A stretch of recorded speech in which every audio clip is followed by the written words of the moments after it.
Hola amigos, les contaremos un poco más sobre la banca central.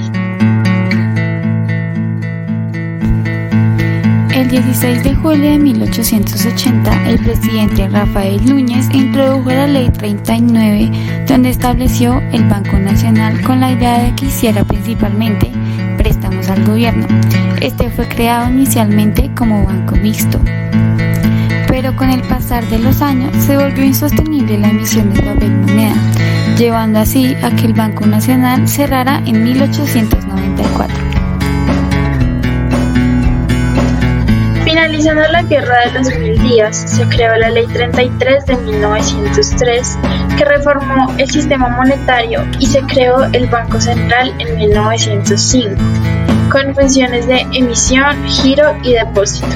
Pero en 1909 se le suspende el privilegio que tenía de emitir, y desde ahí empezó a cumplir las mismas funciones de un banco privado, aunque el fin esencial de este fue el capital mixto, con el privilegio de emisión y administrador de las rentas nacionales. Por otro lado, cumplía con la función de administrar las rentas públicas, manejo de las cuentas de crédito a nombre de la Tesorería Nacional y llevar el registro de las transacciones de papel moneda. Este banco fue liquidado en 1909, pero siguió funcionando de forma privada hasta que en 1928 fue vendido al Banco de Bogotá. En 1922 los países fueron volviendo a este patrón. Asimismo se empezaron a crear bancos centrales de emisión que funcionaron con comercio de libre metal. En esta época llegó a Colombia el profesor Edwin Walter Kemmerer y sus colaboradores, recomendando para el país la creación de un banco central de emisión. Los principales puntos que se tenían en cuenta para la creación del Banco de la República eran los siguientes. El Banco de la República fue organizado como sociedad anónima, con un capital de 10 millones de pesos, de los cuales el gobierno nacional aportaría 5 millones y los bancos nacionales, extranjeros y particulares los 5 millones restantes. La ley ordenó que la Junta estará conformada por 3 representantes de gobierno, 4 de los bancos nacionales, 2 de los bancos extranjeros y 1 por los accionistas particulares. Se estableció el derecho exclusivo de emitir billetes por 20 años, condiciones que surgieron de las características y funciones con las que se fundaría el nuevo Banco Central. El banco sería de ahí en adelante el encargado de las reservas internacionales de la nación. El Banco de la República fue creado como un banco de bancos, otro motivo para tener el derecho de emisión, es decir, para el descuento y redescuento de documentos comerciales. Y por último, el banco fue creado para ser banquero del Estado, es decir, fue una institución creada para recibir los depósitos del gobierno y asimismo realizar créditos al mismo.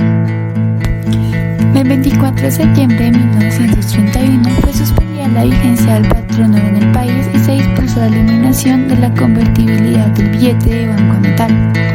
En este periodo se dio el nacimiento de algunos institutos oficiales de crédito, como lo fueron la Caja de Crédito Agraria, el Banco Central Hipotecario, entre otros.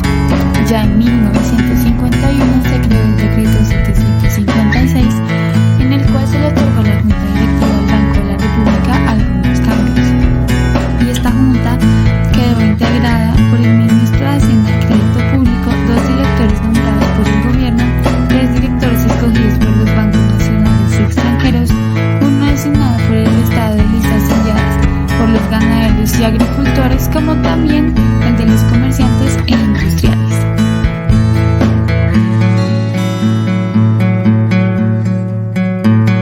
En 1963, la Ley 21 dispuso la creación de una Junta Monetaria que se encargaría de estudiar y adoptar las medidas monetarias, cambiarias y crediticias. La organización de la Junta Monetaria se integró de la siguiente manera. Se encontraba el ministro de Hacienda, el ministro de Fomento, el ministro de Agricultura, el jefe del Departamento Administrativo de Planeación y el gerente del Banco de la República. Este organismo contó con la asesoría de 2 expertos que tendrían voz pero no voto. Estos serían escogidos por la misma Junta Monetaria. En 1968, la Ley 2966 dispuso que la Junta también estaría conformada por el Director de Comercio Exterior y adicionalmente podrían asistir el Secretario Económico del Departamento Administrativo de la Presidencia de la República y el Superintendente Bancario, estos siendo invitados por el Ministro de Hacienda. También se creó el Decreto 368, en donde el artículo 3 establece que le corresponde a la Junta estudiar y adoptar mediante normas de carácter general las medidas monetarias y de crédito que conforme a las disposiciones vigentes corresponden a la Junta Directiva del Banco de la República.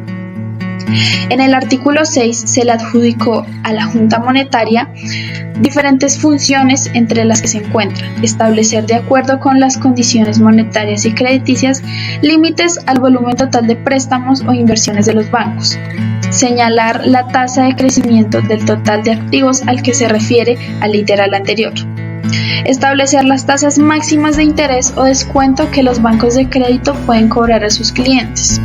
Por último, en el artículo 8 se le da a la Junta Monetaria la facultad para autorizar al emisor para invertir las cantidades que estime convenientes en cédulas hipotecarias, bonos industriales o acciones emitidas por el Banco Central Hipotecario. Autoriza al emisor para otorgar préstamos al Banco Central Hipotecario con garantías de cédulas hipotecarias de bonos de crédito industrial y establecer un cupo de redescuento al Banco Central Hipotecario que debe ser destinado al descuento de obligaciones hipotecarias. El 17 de enero de 1991 se introdujo la Ley 9, donde se dio la flexibilidad de la tasa de cambio. En esta se buscaba mantener la estabilidad de precios. De igual forma se hicieron innovaciones en el esquema vigente de la banca central, en donde el Banco de la República fue adjudicado como Banco Central del país. A partir de este periodo, el Banco de la República, desde su independencia en 1991, en materia de inflación han sido positivos. Ya en 2002 se aplica formalmente en el país el régimen de metas de inflación. La inflación fue registrada de 6,99%. Bien, ahora hablaremos de las operaciones en el mercado cambiario. Están las operaciones de obligatoria canalización. Estas hacen parte del mercado cambiario y se encuentran enumeradas en el artículo 4 del Decreto 1735 de 1993.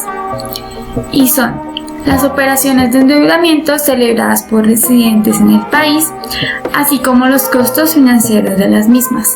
Estas, salvo cuando las inversiones se efectúen con divisas provenientes de operaciones que no deben canalizarse a través del mercado cambiario. Están las inversiones financieras en títulos emitidos o en activos radicados en el exterior, los avales y garantías en moneda extranjera, las importaciones y exportaciones de bienes, las operaciones derivadas y operaciones peso-divisas y las inversiones de capital del exterior en el país. Operaciones de intervención diaria. Estas se encuentran en la Resolución Externa número 1 de 2018. En el artículo 3, operaciones de intervención autorizadas. El Banco de la República podrá intervenir en el mercado cambiario mediante la realización de las siguientes operaciones: compra o venta de divisas a tasas de mercado, venta de opciones put o call mediante subastas, venta de divisas mediante el contrato FX Swap y venta de divisas mediante el contrato forward. De igual forma, el Banco de la República señalará las condiciones que deben acreditar los agentes autorizados. De esta forma, dará a conocer las operaciones de intervención y el procedimiento para su realización, cumplimiento y aplicación de sanciones.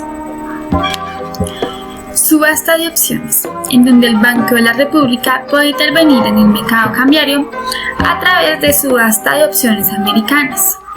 Estas son put, las cuales dan derecho al tenedor de la opción de vender dólares al Banco de la República, o call, donde otorgan el derecho a comprar dólares al Banco de la República. Las subastas de opciones se realizan para acumular o desacumular reservas internacionales, como también controlar las tasas de cambio. Operaciones forward. Es un instrumento financiero que permite a los participantes del mercado de dólares protegerse ante el riesgo de fuertes incrementos futuros en la tasa de cambio. Consiste en que el Banco de la República vende dólares a un mes, a una tasa de cambio que resulta de una subasta hecha en el presente. Quien tenga una deuda en dólares o deba hacer un pago en dólares podrá garantizar el precio de los dólares que requiere y reducir la incertidumbre sobre los pagos en dólares en el futuro. En cuanto a las modalidades del forward, encontramos la delivery y no delivery. Delivery es la entrega de flujos en donde el cliente necesita la recepción de las divisas para cubrir obligaciones. La operación tiene IVA sobre la diferencia entre la tasa promedio de compra del banco el día anterior, más unos puntos a unos plazos fijados que determina el Banco de la República semanalmente y la tasa de venta futura pactada. El non-delivery es sin entrega de flujos, el cual funciona como un seguro de flujo de caja donde el banco girará o recibirá del cliente la diferencia entre la tasa pactada y la tasa representativa del mercado del día del vencimiento. En cuanto a sus beneficios, se obtiene cobertura sobre las fluctuaciones a futuro del mercado de divisas, dando a nuestros clientes un flujo de caja a futuro fijo. Adicionalmente, le permite en el caso de un importador determinar el costo del material importado desde el momento de la compra, pero por parte del exportador le permite conocer sus ingresos futuros con exactitud. Operaciones FX Swap es un acuerdo financiero que consiste en canjes transitorios de dólares por pesos y es utilizado para ofrecer financiamiento en dólares en un corto plazo. Se considera infracción cambiaria a toda contravención administrativa de las disposiciones del régimen cambiario. La cancelación de cambio se dan por no presentar el 1% del valor de cada operación sin exceder los 100 salarios mínimos legal mensual por cada operación no declarada. Se da por no exhibir o no conservar 5 salarios mínimos legal mensual. Por presentación extemporánea se dan 2 salarios mínimos legal mensual. Por datos falsos, equivocados o incompletos se dan 5 salarios mínimos legal mensual.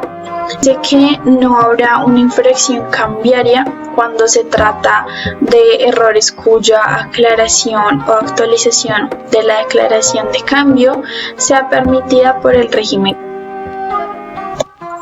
Las operaciones canalizables a través del mercado cambiario se dan por no canalizar el valor de las operaciones obligatoriamente canalizadas, esto es por el 200% del monto dejado de canalizar.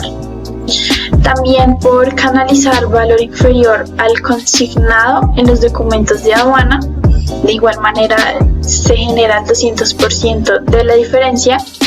Y no habrá infracción cambiaria si se canalizan valores inferiores a los consignados en la declaración aduanera de importación o de exportación.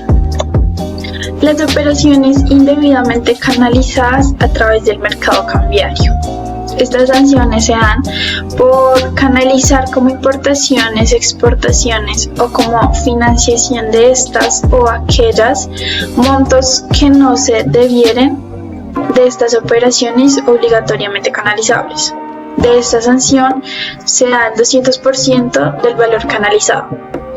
También por canalizar un valor superior al consignado en los documentos de aduana, de igual manera se genera un 200% del valor de la diferencia entre lo canalizado y lo consignado, por canalizar el valor consignado en los documentos superior al valor real de la operación.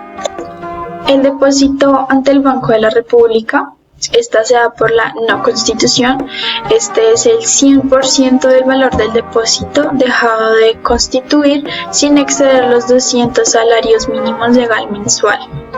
Y por constitución extemporánea, esta es por 3 salarios mínimos legal mensual por mes o fracción sin que excedan los 100 salarios mínimos legal mensual. Las cuentas de compensación. Estas sanciones se dan por no vender los saldos cuando el Banco de la República ordene cancelar el registro. Este se da por el 100% del valor del saldo de la cuenta al momento de emitirse la orden de cancelación. También se da con el reporte de la cuenta corriente de compensación, la declaración de cambio correspondiente a las operaciones realizadas por conducto de una cuenta corriente de compensación. Este se da por 5 salarios mínimos legal mensual. Y por último, por no exhibir y conservar la declaración de cambio o los documentos que acrediten el monto, el origen y el destino de las divisas y demás condiciones de la operación. Y este se genera por 5 salarios mínimos legal mensual. Para hablar del control cambiario en la introducción de mercancías, nos guiamos por el artículo 6 de la Ley 383 del año 1997.